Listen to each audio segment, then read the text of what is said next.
जय महालक्ष्मी दोस्तों। आज के दिन विधि पूर्वक और श्रद्धा से महालक्ष्मी व्रत रखा जाता है। इससे देवी लक्ष्मी प्रसन्न होती हैं और भक्तों पर अपनी कृपा दृष्टि बनाए रखती हैं।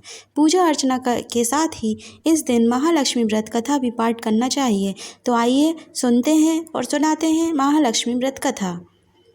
महालक्ष्मी व्रत कथा इस तरह से है। काफ़ी समय पुरानी बात है। एक गांव था जिसमें एक गरीब ब्राह्मण रहता था। यह भगवान विष्णु का भक्त था। वह नियमित रूप से श्री विष्णु की पूजा करता था। एक बार श्रीहरि ने उस ब्राह्मण की पूजा से प्रसन्न होकर उसे कर वर मांगने को कहा। तब ब्राह्मण ने इच्छा जाहिर की कि लक्ष्मी जी का निवास उसके घर में हो। यह सुनकर विष्णु जी ने लक्ष्मी जी की प्राप्ति का मार्ग ब्राह्मण को बताया। विष्णु जी ने कहा कि मंदिर के सामने एक स्त्री आती है जो यहाँ आकर उपले थोपती है। उसे अपने घर आने का निमंत्रण दो। वह धन की देवी है। जब लक्ष्मी जी तुम्हारे घर आएंगी तो तुम्हारे घर धन धान्य से भर जाएगा। इतना कहकर विष्णु जी धन मग्न हो गए। अगले दिन सुबह 4 बजे से ही मंदिर के सामने ब्राह्मण आकर बैठ गया। कुछ ही देर में लक्ष्मी जी उपले थोपने वहीं आई। ब्राह्मण ने उनसे उनके घर आने का निवेदन किया। यह सुन लक्ष्मी जी समझ गईं कि यह सब विष्णु जी ने ही उसे करने के लिए कहा है। तब उन्होंने ब्राह्मण से कहा कि तुम महालक्ष्मी व्रत करो।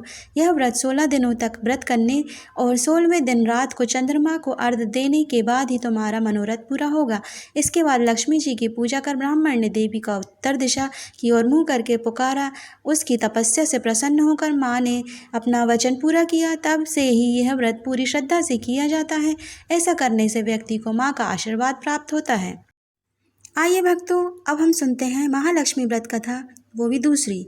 एक समय महर्षि वेद व्यास जी हस्तिनापुर पधारे। उनका आगमन सुन महाराज धृतराष्ट्र उनकी आदर सहित राजमहल में ले आए। स्वर्ण सिंहासन पर विराजमान कर चरणोदक ले उनका पूजन किया। श्री वेद व्यास जी से माता कुंती तथा गांधारी ने हाथ जोड़कर प्रसन्न किया।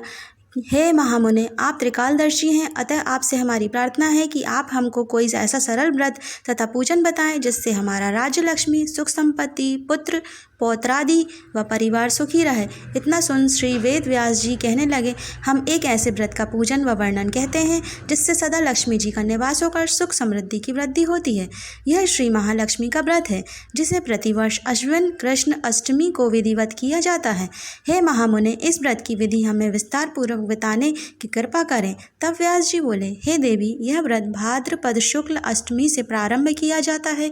इस दिन स्नान करके 16 सूत के धागों का डोरा लगाएं, 16 गांठें लगाएं, हल्दी से पीला करें। प्रतिदिन 16 दूब व 16 गेहूं डोरे को चढ़ाएं। अश्विन यानी क्वार कृष्ण अष्टमी के दिन उपवास रखकर मिट्टी के हाथी पर श्री महालक्ष्मी की प्रतिमा स्थापित कर विधि पूर्वक पूजन करें। इस प्रकार श्रद्धा भक्ति सहित महालक्ष्मी का व्रत पूजन से आप लोगों को राजलक्ष्मी में सदा अभिवृद्धि होती रहेगी। इस प्रकार व्रत का विधान बताकर श्री वेदव्यास जी अपने आश्रम को प्रस्थान कर गए। इधर समय अनुसार भाद्रपद शुक्ल अष्टमी से गांधारी ने नगर की सभी प्रतिष्ठित महिलाओं को पूजन के लिए अपने महल में बुलवा लिया। माता कुंती के यहाँ कोई भी महिला पूजन के लिए नहीं आई। साथ ही माता कुंती को भी गांधारी ने नहीं बुलाया। ऐसा करने से माता कुंती ने अपना बड़ा अपमान समझा। उन्होंने पूजन की कोई तैयारी नहीं की एवं उदास होकर बैठ गईं। जब 5 पांडव युधिष्ठिर, अर्जुन, भीम, नकुल और सहदेव महल में आए तो कुंती को उदास देखकर पूछा, हे माता, आप इस प्रकार उदास क्यों हैं? आपने पूजन की तैयारी क्यों नहीं की?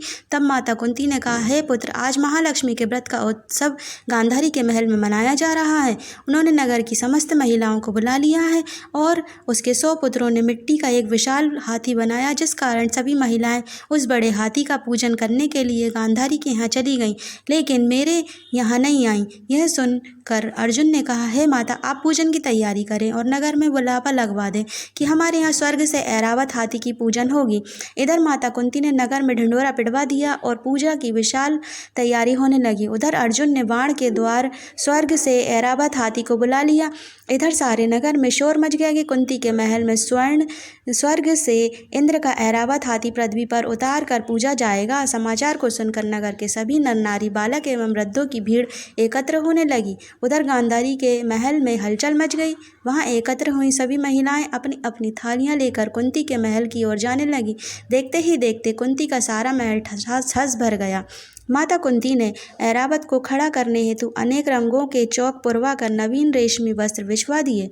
नगरवासी स्वागत की तैयारी में फूलमाला, अबीर, गुलाल, केसर हाथों में लिए पंक्तिबद्ध खड़े थे। जब स्वर्ग से ऐरावत हाथी पृथ्वी पर उतरने लगा तो उसके आभूषणों की ध्वनि गूंजने लगी। ऐरावत के दर्शन हेतु ही जय जयकार के नारे लगने लगे। सायंकाल के समय इंद्र का भेजा हुआ हाथी ऐरावत माता कुंती के भवन चौक में उतर आया। तब सब नर नारियों ने पुष्पमाला, अबीर, गुलाल, केसर आदि सुगंधित पदार्थ चढ़ाकर उसका स्वागत किया। राज्य पुरोहित द्वारा ऐरावत पर महालक्ष्मी की मूर्ति स्थापित करके वेद मंत्रोच्चारण द्वारा पूजन किया। फिर अनेक प्रकार के पकवान लेकर ऐरावत को खिलाए और यमुना का जल उसे पिलाया गया। राज्य पुरोहित द्वारा स्वस्ति वाचन करके महिलाओं द्वारा महालक्ष्मी का पूजन कराया गया। 16 गांठों वाला डोरा लक्ष्मी जी को चढ़ाकर अपने अपने हाथों में बांध लिया। ब्राह्मणों को भोजन कराया गया। दक्षिणा के रूप में स्वर्ण आभूषण, वस्त्र आदि दिया गया। तत्पश्चात महिलाओं ने मिलकर मधुर संगीत लहरियों के साथ भजन कीर्तन कर संपूर्ण रात्रि महालक्ष्मी व्रत का जागरण किया। दूसरे दिन प्रातः राज्य पुरोहित द्वारा वेद मंत्रोच्चार के साथ जलाशय में महालक्ष्मी की मूर्ति का विसर्जन किया गया। फिर ऐरावत को विदा कर इंद्रलोक को भेजा गया। इस प्रकार स्त्रियां भी महालक्ष्मी का विधि पूर्वक व्रत एवं पूजन करती हैं। उनके घर धन धान्य से परिपूर्ण हो जाते हैं तथा उनके घर में महालक्ष्मी जी सदा निवास करती हैं। इस हेतु महालक्ष्मी जी की यह स्तुति अवश्य करें। महालक्ष्मी नमस्तुभ्यं नमस्तुभ्यं सुरेश्वरी हरिप्रिये नमस्तुभ्यं नमस्तुभ्यं दयानिधे। भक्तजनों, यदि आपको ये वीडियो पसंद आया हो तो प्लीज़ लाइक कर दीजिए। चैनल पर नए हो तो सब्सक्राइब कर दीजिए और इसी तरह के अच्छे वीडियो देखने के लिए मेरे साथ बने रहें।